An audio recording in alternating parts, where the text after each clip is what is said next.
Round one of the 2025 NFL Draft is in the books. Let's recap everything that went down in the first round. There was no surprise at pick number 1 overall. Cam Ward, the quarterback out of Miami, goes to the Tennessee Titans. That was expected for weeks, if not months now at this point.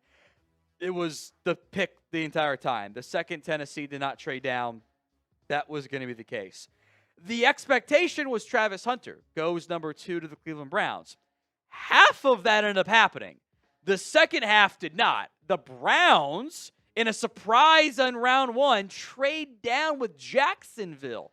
Jacksonville gets the number 2 overall pick number 104 overall, a 6th round pick, all while giving up to Cleveland number 5, a 2nd, and a 4th. So they swap 4s, give up a 6th, whatever.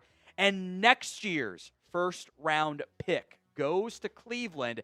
Jacksonville pulls off the splash, and they trade up for Travis Hunter, the cornerback out of Colorado, who can play receiver. He's an athlete, probably plays receiver first and foremost in Jacksonville. It was an aggressive trade. It was a splashy trade, and Jacksonville ends up getting their man at number 2 overall. Aggressive move that we'll see if it works out or not. Then number 3 was, as expected, Abdul Carter out of Penn State to the New York Football Giants.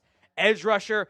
Giants announced they're going to pick up the option on Kayvon Thibodeaux as well. So it's Carter, Thibodeaux, and also Abdul Carter, making it and Brian Burns, making it a really interesting trio there. But quarterback, well, that was solved later on in round 1. The Patriots, also as expected, take Will Campbell, the offensive tackle out of LSU, solidifying that left tackle spot, in theory, for a decade. The wingspan, the arm length, very valid concerns for Will Campbell, but he is a damn good offensive lineman, fills a huge need, it makes sense. So the Browns then, trading down from 2 to 5, they take Mason Graham. 6'3", 306 at his pro day, by the way. If the Browns had just picked at 5, this would have been a very popular mock draft pick. Once they got to 2, it was, it's Carter, it's Hunter, and the surprise trade down. And in the end, the Raiders do take Ashton Jeanty. All that buzz about the Raiders taking an Armand Membu, taking a Kelvin Banks. They take Jeanty in round 1 at pick number 6. My number 3 overall player. It's a question of how much you value the running back spot. We'll break down the rest of round 1 here, but what was the best pick in all of round 1? It is the pinned comment on today's show. So if the ad comes here on YouTube, take advantage of it. Head down there and let me know. I didn't know if Membu was going to make it to 7. Once he did, boy, that one made a lot of sense for the Jets. You got Olu Fashanu at left tackle, Armand Membu at right tackle. That's a good combo.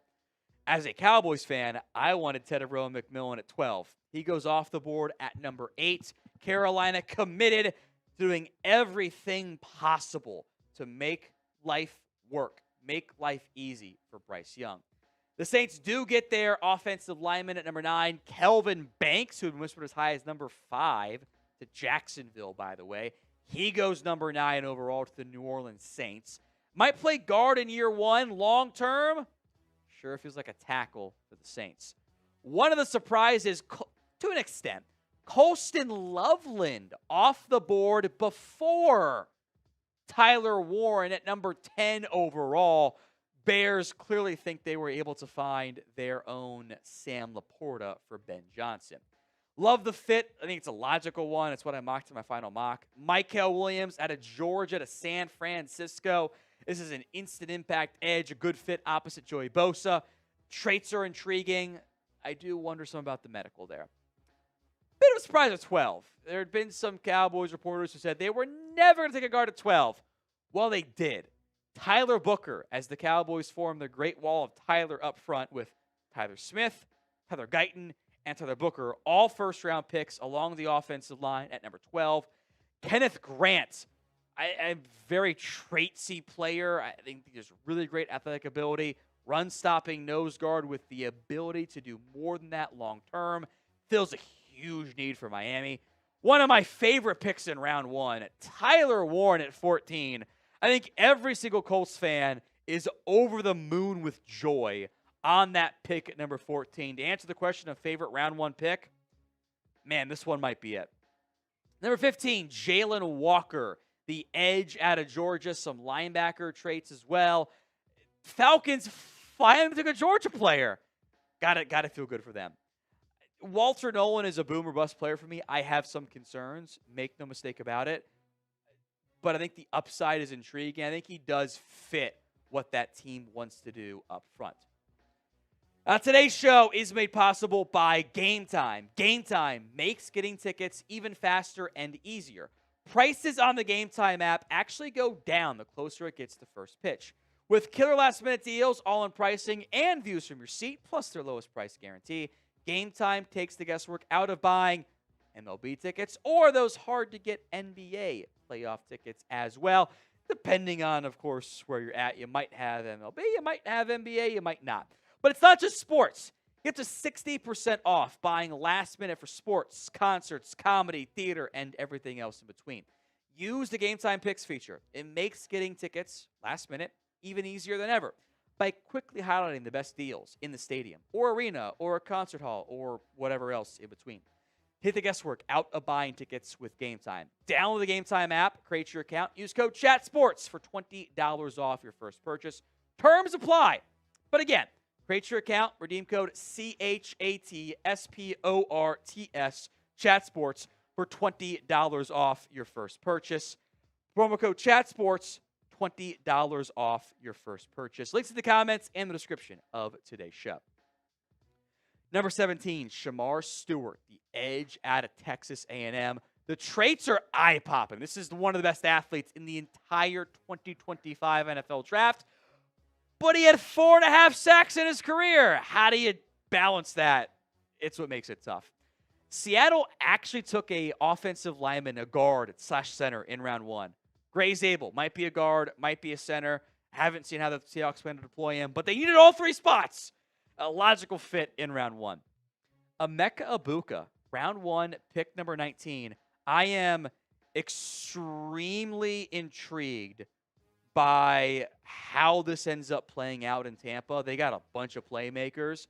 Thought Jihad Campbell might end up being the pick there, but medical concerns caused him to drop a little bit there. Egbuka is going to be a fun fit in Tampa, though. I love Jahdae Barron. This is one of my favorite players. Denver is a nickel, outside, safety if you want him to. This guy, the arm length's not great. The testing actually was pretty damn good, though. Guy's a ball player. He makes plays. He's going to thrive, I believe, in Denver. I was higher than many on Jahdae Barron, a top 15 player for me in this year's class. Ended up checking in at number 10 overall. You got him at 20? Denver, I love it. Great job, friends. Great job on that front. Pick 21 out of QB. Jacksonville and I agreed. If they don't take a quarterback, it's going to be Derek Carman. And it ends up being Derek Carman. It makes sense, right? The Chargers at 22, by the way, take a Marion Hampton, the running back. I kind of feel bad for Najee Harris, but you got my number 2 back at 22 in a great class. I ain't mad at it. 23 is Matthew Golden. The Packers didn't have somebody who could beat man coverage. Now they do, beyond Christian Watson when he's healthy. Now they do. Donovan Jackson probably plays guard for Ohio State, or for Minnesota, out of Ohio State. I think he's really good, though. So I'm not going to complain too much about that one. Does leave Minnesota extremely light on draft picks, but they got a good player. Then we had another trade in round 1. The Giants jump up round 1, pick 25, giving up a 2, a 3 this year, and a 3 next year. Go take Jackson Dart out of Ole Miss. Joe Shane's son's Instagram story ended up being right. I had Jackson Dart as my number 3 QB. I don't love this class. I think the leadership traits are there. The tools are solid. I think he's a lot more developmental than maybe what the Giants want to admit. And taking a developmental QB when your team might not have a spot, coaching staff, GM might not be there next year, is very, very dicey to me. We will have more live coverage for you guys tomorrow. Hit that sub button, youtube.com/chatsportstv for more free live NFL draft coverage. Then at pick number 26, the wheeling and dealing continues.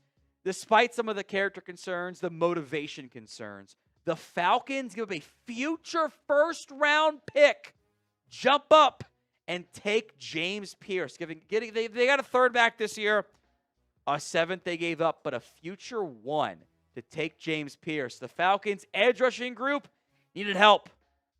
Now they don't. In the most Ravens pick ever, the SEC player, who I had as a top 20 player in the class, falls 10 spots later, and they take Malaki Starks. Time is a flat circle, folks. Love that pick for Baltimore. Tyleik Williams, pick 42 overall, or 42nd ranked player on my board. Run-stopping defensive tackle. I think there's upside as a pass rusher, but I don't know if he's ever going to get there.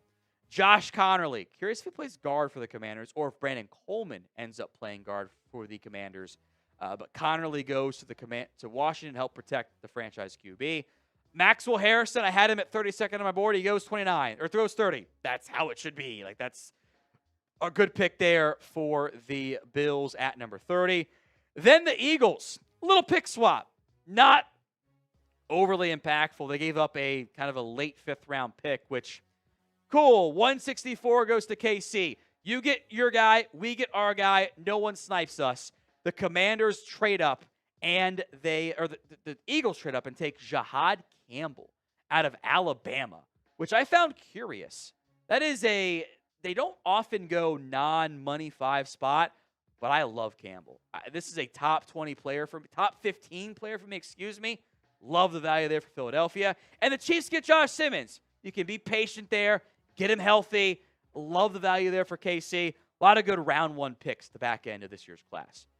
There are still plenty of good players left on the board with medical and character, and I had 5 guys in my top 32 left on the board, so I think I did a pretty good job there. Who is the best player left in round 1? Let me know in the comments section of today's show.